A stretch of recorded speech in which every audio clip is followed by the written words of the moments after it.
سورہ الضحیٰ جو کہ سورہ مکی ہے، ہم ابتدا میں اس کے وہ فوائد جو انسان اس کی تلاوت سے حاصل کر سکتے ہیں اور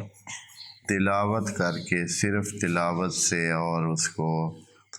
بطور الفاظ استعمال کر سکتے ہیں، ان کے بارے میں عرض کریں گے۔ جیسے کہ روٹین ہے، پہلے تلاوت کے وہ فائدے جو انسان کو آخرت میں نصیب ہونے ہیں، یعنی معنوی اگر کوئی فائدہ اس کا ہے، تلاوت کا فائدہ وہ جو انسان کو اس دنیا میں نہیں بلکہ آخرت میں ملنا ہے۔ وہ فرماتے ہیں، حدیث نبوی ہے کہ اگر کوئی شخص سورہ الضحیٰ، یہ جو والضحیٰ واللیل اذا سجا والی صورت ہے، اس کی تلاوت کرتا ہے، نبی کریم محمد مصطفیٰ صلی اللہ علیہ وآلہ وسلم اس کی شفاعت کریں گے۔